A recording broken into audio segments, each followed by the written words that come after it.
जय जिजाऊ। आज महामानव डॉक्टर बाबासाहेब आंबेडकर यांची जयंती, त्यानिमित्तानं मी आज इथे माझे मनोगत व्यक्त करणार आहे। व्यासपीठावरील शाळेच्या मुख्याध्यापक राणे मॅडम, तसंच खंडलोळे मॅडम, जाधव मॅडम यांना मला मानाचा जय जिजाऊ। उपस्थित विद्यार्थी यांना जयंतीच्या आणि सर्वांनाच आज डॉक्टर बाबासाहेब आंबेडकर यांच्या जयंतीनिमित्त खूप खूप साऱ्या शुभेच्छा। 14 एप्रिल 1891 या आजचा दिवस तो आज डॉक्टर बाबासाहेब यांचा जन्मदिवस आपण खूप मोठ्या उत्साहाने सर्वजण साजरे करतात। त्यांचा संदेश आताच आपल्याला छोटीने सांगितला, शिका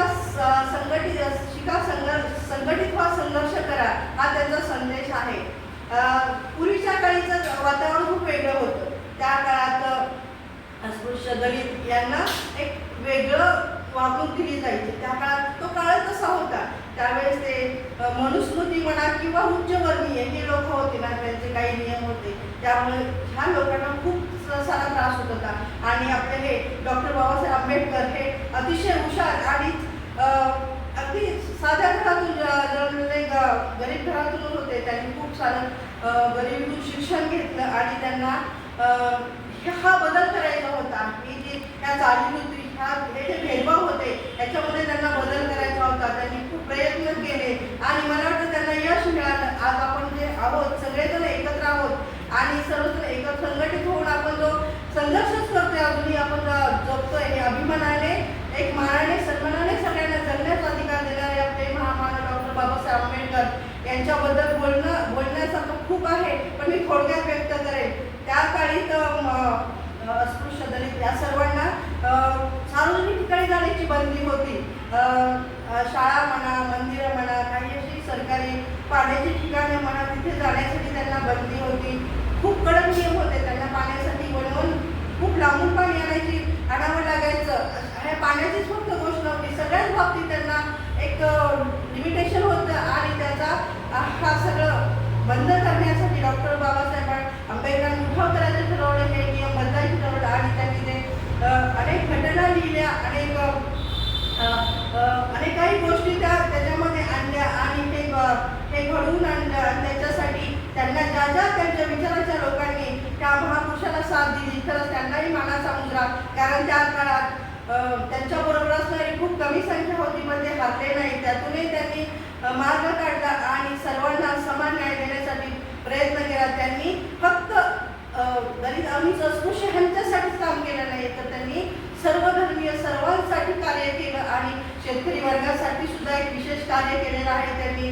त्या काळात सावकारकीचे वातावरण होते, त्या लोकांना जास्त काही नॉलेज नव्हतं, त्यावेळेसही त्यांना खूप लुबाडलं जायचं। त्यांचं शेतसारा म्हणा, अनेक गोष्टी होत्या, महापुराचा येणारा अवकाळी पावसाचा अनेक हानी व्हायच्या, त्याच्यातून त्यांना बाहेर काढण्यासाठी डॉक्टर बाबासाहेब आंबेडकरांनी प्रयत्न केला आणि विशेष कायदे निर्माण केले आणि त्या कायद्याचा आणि आज ते आपल्या भारतीय राज्यघटनेचे शिल्पकार आहेत। आणि खरंच त्यांनी ही पाऊल उचललं म्हणून आज हा बदल घडला, नाहीतर आज काळ वेगळा असता।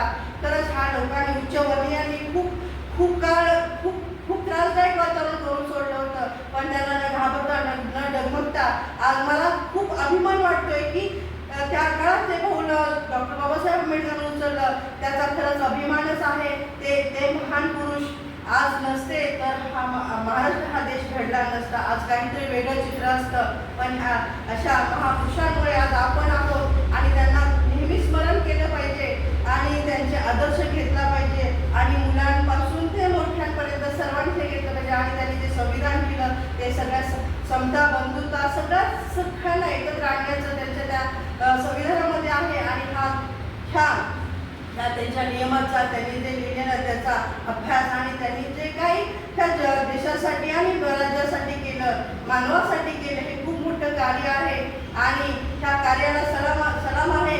आज आपण इथे आज त्यांची जयंती साजरी करतो, मोठ्या अभिमानाने करतो। आज प्रत्येकाला गर्वाने छाती ठोकपणे सांगावं असं वाटतं, असं हे महामानवाचं कार्य आहे। आणि आज मला इथे बोलण्याची संधी मिळाली। आज मला वाटतं मी आजपर्यंत कधी बाबासाहेबांना बोलण्याची संधी मिळाली, मागच्या गेल्या वर्षी एका स्पर्धेमध्ये भाग घेतला होता. तिथे मी थोडासा प्रयत्न केला होता बोलण्याचा. तिथे मला जमल तसं मी बोलले. आज ही दुसरी वेळ आहे आणि बाबासाहेबांचा अभ्यास एवढा होता आणि त्यांचा अभ्यास करून बोलणं खूप कठीण आहे. मी थोडक्यात आपलं माझं मनोगत व्यक्त केलं आणि ह्या महामानवाला पुन्हा एकदा वंदन करून मानाचा मुद्रा करून मी माझे 2 शब्द संपवते. जय जिजाऊ, जय शिवराय.